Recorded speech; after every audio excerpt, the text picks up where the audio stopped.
رحیم یسیلا YouTube voice channel پہ آپ سب کو خوش آمدید۔ میں آپ کو کبھی مایوس نہیں ہونے دوں گا، بے فکر ہے، میں آپ کی کمی کو پورا کرتا رہوں گا۔ بیوہ ہونے کے بعد آج میں نے پہلی بار اپنے کم عمر ملازم کو بہانے سے بیڈ روم میں بلایا تھا۔ ایسی حالت میں مجھے بیڈ پر لیٹے ہوئے شرم سی آ رہی تھی۔ ہم دونوں کی عمر میں کافی فرق تھا، لیکن یہ غلطی میں کبھی نہیں بھول سکتی تھی۔ میں جس کو بچہ سمجھ رہی تھی، کم عمر سمجھتی تھی، وہ اس قدر پختہ اور مضبوط جسم کا مالک ہوگا سوچ بھی نہیں سکتی تھی، کیونکہ جس طریقے سے مجھے 3 بار مجھے بیوہ ہونے پر 14-15 سال گزر چکے تھے، تب سے اب تک کبھی کسی مرد میں دلچسپی محسوس نہیں ہوئی تھی۔ اپنے شوہر کی اچانک وفات کے بعد بس ان کا کاروبار سنبھالنے اور اپنے اکلوتے لڑکے افتاح کی پرورش کرنے میں ہی لگی رہتی تھی۔ اپنی ذات کے بارے میں کبھی بھی میں نے نہیں سوچا تھا، لیکن انہی دنوں ہمارے پرانے ملازم نے اپنے علاقے واپس جانے کا فیصلہ کر لیا تو نئے ملازم کی ضرورت پیش آ گئی تھی۔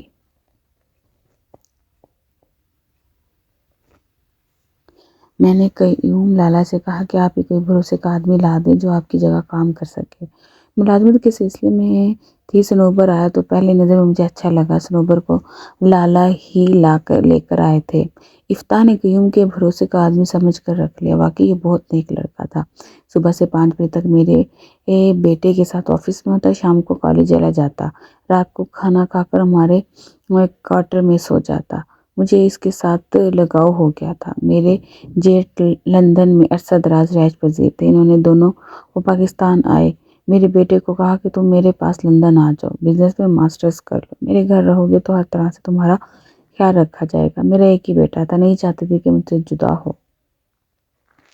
وہ اپنے والد کے بزنس کو بھی سنبھالے ہوا تھا، مگر اپنے تارے کے جوش دلانے پر نئی دنیا میں جانے کے خواب اس کی آنکھوں میں بس گئے۔ اوپر وہ بزنس میرے حوالے کر کے لندن چلا گیا۔ اب بیٹے کے بغیر خود کو اکیلا محسوس کرتی تھی۔ ایسے میں اگر کسی کا سہارا تھا تو وہ ملازم ہی تھا۔ وہ اپنے گھر بار سے محروم اور رشتہ داروں سے ٹوٹا ہوا تھا۔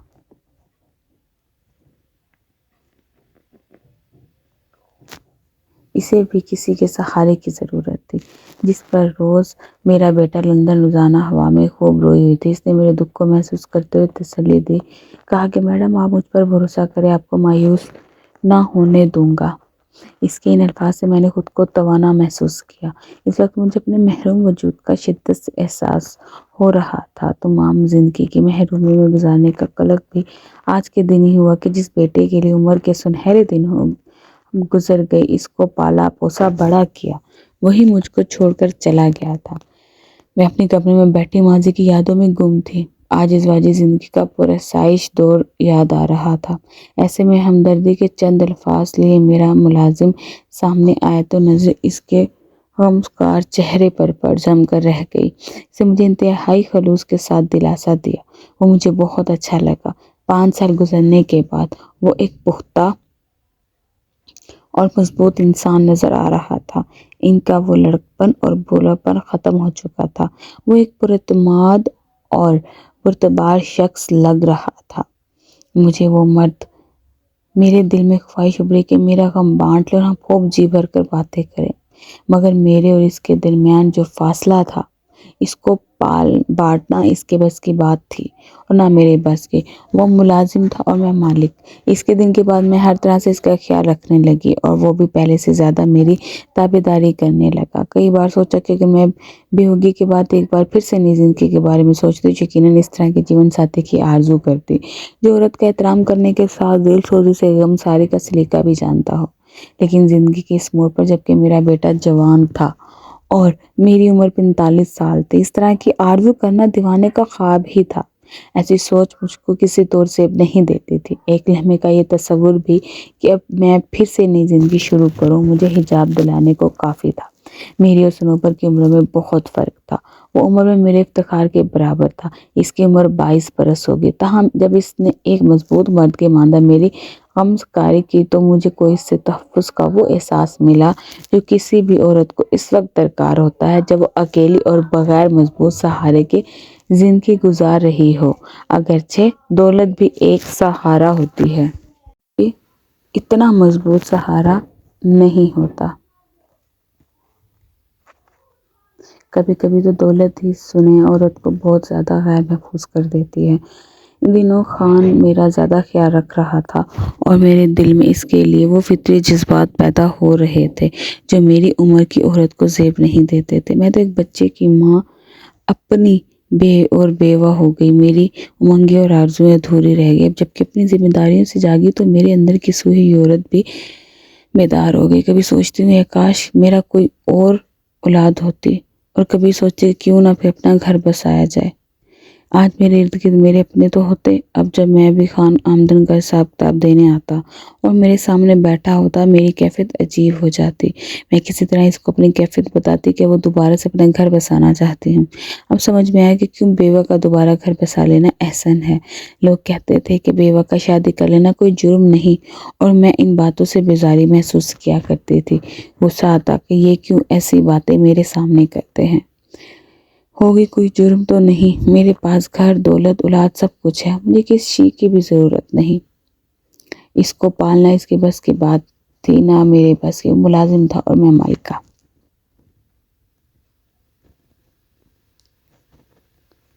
میں اب لگتا تھا کہ عورت کا ہر حال میں حقیقی سہارا اس کا جیون ساتھی ہی ہوتا ہے۔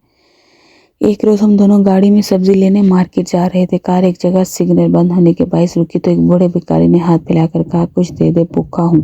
اللہ آپ کی جوڑی سلامت رکھے۔ میں نے 50 روپے اس کو دیے اور کار آگے بڑھا دی۔ ان اکھیوں سے اس نے میری جانب دیکھا۔ مجھے بھی کچھ خفیف سا ہو گیا تھا۔ کبھی اس کی خف مٹانے کو میں بولی، توبہ ہے، کبھی کبھی یہ بھکاری کبھی کسی انہونی بات کہہ دیتے ہیں۔ اب اس عمر میں بھی کوئی عورت بیاہتا ہو سکتی ہے، کیوں نہیں؟ ماشاءاللہ آپ اس طرح بھی زیادہ عمر کی نہیں لگتی، جبکہ اپنی قامت کی وجہ سے آپ سے عمر میں زیادہ لگتا ہوں۔ اس کی یہ بات سن کر میرے دل میں مسرت کا دریا بہنے لگا۔ میں نے کہا، انسان کو سمارٹ رہنا چاہیے، اپنے آپ کا خیال رکھنا چاہیے۔ خان، مگر تم تو ایسے کام میں مگن ہو گئے ہو کہ اپنے سراپے کا بھی تمہیں ہوش نہیں۔ کہنے کو تو میں کہہ دیا، لیکن یہ بات کر کے خود ہی شرمندہ ہو گئی۔ اب مجھے خفف دیکھ کر اس نے میری خفف کو دور کرنا چاہا۔ میڈم، صحیح ہے یہ، آپ واقعی اپنی عمر سے 10 برس کم لگتی ہیں۔ بس رہنے بھی دو، تم مجھے غلط فہمی میں مبتلا کر رہے ہو۔ میڈم، میں مبالغہ آرائی سے کام نہیں لے رہا، بلکہ حقیقت بیان کر رہا ہوں۔ آپ اب بھی شاندار ہیں، خود سے پیچھے کافی رہی ہیں۔ آپ نے زندگی میں کیا دیکھا ہے؟ آپ کو تو صرف اپنے بچے کی پرورش اور مستقبل کی فکر رہی ہے، اور دن رات اس دھن میں سرگردہ رہی ہیں۔ چاہے تو نئی خوشیاں حاصل کر سکتی ہیں۔ کیا کہہ رہے ہو صنوبر؟ میں ہنس پڑی، کیا مجھے بہلا رہے ہو؟ نہیں، ایسے ساس کے وہ حد سے بڑھ گیا۔ کبھی معذرت خواہ انداز میں بولا، معافی چاہتا ہوں، شاید آپ کو میری باتیں ناگوار گزری ہیں۔ نہ جانے بے خیالی میں آپ سے کیا کہہ گیا، لیکن میں جو بھی کہہ رہا ہوں وہ سچ کہہ رہا ہوں۔ میں یہ بات نہیں ہے، مگر تم ہی سوچو، جبکہ آج کم سن لڑکیاں گھروں میں بن بیاہی بیٹھی ہیں، مجھ ایسی عمر رسیدہ سے کون شادی کرے گا؟ وہ تھوڑی دیر چپ رہا، پھر بولا، اگر آپ ناراض نہ ہو تو ایک بات کہنے کی جسارت کروں؟ کہو خان، میں آپ سے شادی کی آرزو رکھتا ہوں، مجھے آپ کی چاہت ہے، اگر آپ چاہیں تو۔ میں اس کی دیدہ دلیری اور جرات پہ حیران رہ گئی۔ کبھی سوچا بھی نہیں تھا ایسا بھی میرا ملازم کبھی مجھے اتنی بڑی بات کہہ دے گا۔ یکدم سے میں خاموش ہو گئی۔ وہ سمجھا کہ ناراض ہو گئی ہوں، تب اس کے بھی سانس سونکھ گیا۔ کچھ دیر خاموشی کے بعد اس نے کہا، میڈم مجھے معاف کر دیں، آپ سے یہ بات کر کے بہت شرمندہ ہوں۔ میں نے خود کو سنبھالا، دل کی دھڑکنوں کو قابو کیا اور کہا، میں ناراض نہیں ہوں تم سے صنوبر خان، تم واقعی بہت اچھے ہو، لیکن ہماری عمروں میں بہت فرق ہے۔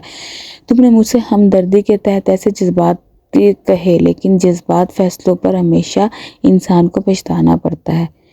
اس نے پرعزم لہجے میں کہا، اب سے ایسی بات کہنا گستاخی ہوگی، آپ بے فکر رہیں۔ لیکن یہ جذباتی فیصلہ بالکل نہیں ہے، میں نے بہت سوچ سمجھ کے یہ بات کہی ہے۔ میری اور تمہاری عمر کا اتنا فرق ہے کہ میں بچوں کی ماں بھی نہیں بن سکتی۔ میں اس عمر سے بھی آگے نکل چکی ہوں، جبکہ تمہاری عمر کے لوگ شادی کے بعد بچوں کی آرزو کرتے۔ یہ آپ کی اولاد ہے، افتخار کو سلامت رکھو، میں ضروری نہیں سمجھتا کہ میری اولاد ہو۔ مجھے لگا کہیں یہ میری دولت پر نظریں نہ جمائے۔ خود سے چھوٹے بندے سے شادی کرنے کا مطلب تو ایک بڑھاپے میں خود کو مٹی پلیت کرنا ہے۔ وہ سمجھا، اچھا تم سوچ لو، میں بھی سوچ کر جواب دوں گی۔ میں سخت کشمکش میں تھی، دل کہتا کہ اس کی پیشکش کو مان لوں اور دماغ کہتا کہ نہیں۔ وقت بیت گیا، انسان اتنا کبھی اچھے نہیں ہوتے، اچھے مرد بھی فریب دے جاتے ہیں، فریب نہ ہو، دھوکہ نہ ہو۔ کافی دیر ہم دونوں چپ چاپ رہے، یہ چپ بیمانی نہ تھی، طوفان اندر ہی اندر بڑھ رہا تھا، میں راتوں کو سو نہ سکتی تھی۔ بالآخر میرا ذہن، میرا وجود تھک گئے اور پیار پڑ گئی۔ گھر میں اب کون تھا؟ سنوبر کے سوائے اس کو میری تیاداری کرنا تھی، ڈاکٹر کے پاس لے جانا تھا اور میری دوا دلانی تھی۔ اس کے علاوہ میں نے سوچا، واقعی اکیلی عورت کی کسی مضبوط سہارے کی کتنی ضرورت ہوتی ہے۔ مجھے کبھی یقیناً سنوبر سے محبت نہیں ہے، مگر میری ضرورت بن گیا ہے۔ اس نے اپنے صاف ستھرے طرز عمل سے ایسی جگہ بنائی تھی کہ ذہن کو اس کے ملازم بچانے اپنے محض ساتھی سمجھنا شروع کر دیا تھا۔ آدمی ہر لمحہ ایک ہی بات سوچتا رہا اور اس کشمکش سے نکل نہ سکا۔ تب ایک دن ضرور وہ اپنی قوتیں کھو بیٹھتا ہے۔ ہر پل سوچنے سے میرے حساب جواب دے گئے، سر میں درد رہنے لگا تھا۔ میں نے بزنس کے معاملات سے بھی ہاتھ اٹھا لیا، تمام امور سنوبر کو تھما دیے۔ ایک دن سر میں شدید درد تھا، میں اپنے ہاتھوں سے اپنا سر دبا رہی تھی کہ سنوبر آفس سے آ گیا۔ اس کے ہاتھ میں کچھ فائلیں تھیں۔ میرے کمرے میں آنے کی اجازت طلب کی۔ آ جاؤ، میں نے کہا، یہی مجھے فائلیں دکھا دو، مگر میرا سر درد سے پھٹا جا رہا ہے۔ وہ کرسی لے کر میرے پاس آ بیٹھا، فائلیں ایک جانب رکھ دی اور بولا، کیا میں آپ کا سر دبا دوں؟ نہیں، مگر فائلیں مت کھولو، صبح دکھا دینا۔ اس نے منع کرنے کے باوجود میری پیشانی پر ہاتھ رکھا اور دبانے لگا۔ مجھے سکون ملا۔ بے شک عورت کو اپنی پاک بازی اور گوہر مرد کی ذات پر اعتبار نہ کرنا چاہیے، کیونکہ یقین کی دیواریں قلعے کے مانندے بھی مضبوط ہو، ان کے ٹوٹ جانے کا خطرہ رہتا ہے۔ میری علم کی بھوک کی میت تھی اور اب اتنی کمزوری ایک عورت سے سسکتی رہی تھی جو باہر کے دلدل میں بھی گر سکتی تھی۔ میں نے حالانکہ شوہر کی وفات کے بعد کبھی کسی سے کوئی گلہ نہیں کیا اور پاک دامنی کی زندگی گزاری تھی، تاہم کبھی کبھی کوئی کمزور لمحہ انسانی زندگی کے سارے ریاض کو تاراج کر سکتا ہے۔ اس کا مجھ کو ادراک تو تھا، بس میں نے آنکھیں بند کر لی اور یوں ظاہر کیا کہ اس وقت سنوبر سے بھی کلام کرنے کی سکت نہیں ہے مجھ میں۔ سنوبر نے جان لیا کہ میں اس گھر کی ہمت کے اپنے اوپر گر جانے کے ڈر سے ہی پڑی ہوں، لہذا اسے معذرت چاہے میرے کمرے سے چلا گیا۔ بولا، میڈم آپ کی طبیعت ٹھیک نہیں، آپ آرام کر لیں، میں صبح فائلیں چیک کروا لوں گا۔ وہ اگلے روز بھی نہ آیا اور نہ اس کے بعد والے دن۔ کبھی میں نے اس کو فون کیا، بولا آفس سے آج آپ کے پاس آ جاؤں گا، سوچا آپ آرام کر لیں، میں بھی یہاں مصروف ہوں۔ آفس میں کام زیادہ تھا، اس کا لہجہ اس قدر سپاٹ تھا کہ مجھے لگا وہ میرے ملازم چھوڑ کر چلا جائے گا۔ اس کو میرے خوف اور پریشانی سے خوب آگاہی تھی۔ وہ اپنا اتنا تجربہ کار ہو چکا تھا، کسی اور کو بہت اچھی کمپنی میں اس کو ملازمت مل سکتی تھی۔ شام کو وہ آ گیا، مجھ سے نہایت اہم کچھ فائلیں چیک کرائیں، کچھ کاغذات پر دستخط کروانے تھے، وہ بھی کر دیے میں نے۔ تب اس نے کہا، میڈم آپ نے میری درخواست کا جواب نہیں دیا ابھی تک، شاید آپ اتنے اہم فیصلے سے ڈرتی ہیں، شاید آپ کو مجھ پر اعتبار نہیں ہے۔ ہم بلا دیتے ہیں کہ ہمارے درمیان کوئی ایسی بات ہوئی تھی۔ میرے اعصاب مضبوط اور سوچ متوازن ہے، آپ بھی اپنے اعصاب کو مضبوط رکھیں تاکہ آپ کے بزنس پر برا اثر نہ پڑے اور بزنس کے امور اور پہلے کی طرح دلچسپی لیں۔ آپ کے بیٹے نے کافی پیسے منگوا لیے ہیں، اب اور زیادہ ہم کو بزنس پر توجہ دینی ہوگی۔ اس کی گفتگو سے میرے دل و ذہن پر چھالے بادل چھٹ گئے، مگر اس کا خیال دل سے نہ گیا۔ نہ جانے انہوں نے بھی کہہ دیا کہ مجھے واقعی ایک مضبوط سہارے کی ضرورت ہے۔ اپنے بیٹے کو خدا سلامت رکھے، مگر اپنی نئی زندگی میں گم ہو گیا۔ مجھے معلوم ہے میں واقعی گھر بسانا چاہتی ہوں، مگر تمہارے بارے میں سوچتی ہوں کہ تم جوان مرد کل کلاں کو کسی اور کی طرف چلے گئے تو میں کیا کروں گی۔ مجھے معلوم ہے میں واقعی گھر بسانا چاہتی ہوں، تم کو اس میں خسارہ ہوگا، جبکہ مجھے نہیں، مجھے بھی خسارہ نہیں ہے۔ وہ بولا، کیونکہ میں نے سوچ سمجھ کر فیصلہ کیا ہے تو ٹھیک ہے۔ میں سکار کو کیسے کہوں، میں اس کی عمر میں شادی کرنا چاہتی ہوں، جبکہ اس کی عمر شادی کی ضرورت ہے۔ آپ اپنے جیٹ کو کہیں، وہ یورپ میں ہیں جہاں اس معاملے میں لوگ طرح طرح سوچتے ہیں، یقیناً وہ آپ کی مدد کریں گے۔ بڑی ہمت کر کے میں نے جیٹ کو فون کر دیا، ان کو اپنے مسئلے سگا کیا۔ بولے، آپ ضرور شادی کر لیں، آپ کے بیٹے کو میں سنبھالوں گا، لیکن بزنس کے مالک آپ ہی رہیں گی، کسی اور کو مالک نہ بنائیے گا، ورنہ اپنے ہاتھ گوا بیٹھیں گی۔ جیٹ کی اجازت سے میں نے سنوبر خان سے نکاح کیا۔ انہوں نے افتخار کو بعد میں آگاہ کیا، مگر اس کی اس بات پر راضی نہ کر سکے وہ ماں کی دوسری شادی کو قبول کرے تو وہ سخت برہم ہوا اور اسے مجھ سے قطع تعلق کر لیا۔ کچھ عرصے بعد پاکستان آ کر بزنس بھی اپنے نام کروا لیا اور مجھے صرف مکان اور زیورات لے کر تمام سرمایہ خود لے کر واپس اپنے ملک چلا گیا۔ بیٹے کو بزنس کا سارا سرمایہ دے کر میں بھی خوش تھی، مگر کاش مجھ سے راضی ہو جاتا، کیونکہ میرے سرمایہ کا لالچ سنوبر کو نہ تھا۔ اس کو ایک اور جگہ بہت اچھی تنخواہ پر ملازمت مل گئی تھی کر کے میں نے اپنا بیٹا ضرور کھو دیا۔ اگر میں عقد ثانی نہ کرتی تو بیٹا نہ کھوتی۔ مجھے سنوبر سے کوئی شکوہ نہیں، اسے واقعی انہوں نے فر کے باوجود مجھ سے سچی محبت کی، میرا اتنا خیال رکھا کہ ذرا بھی تکلیف نہ ہونے دی، لیکن میرا دل اس کی اتنی ساری محبت پا کر بھی بے سکون رہا، کہ جس بیٹے کو جوانی کے سنہرے دنوں کو قربان کر کے پروان چڑھایا، آج اسے مجھ سے ملنا بھی گوارا نہیں۔ یہ چیز مجھ سے برداشت نہیں ہو پا رہی تھی۔ میری بیوگی اگرچہ میرا جرم نہیں، مگر عقد ثانی ضرور میرا جرم ہے۔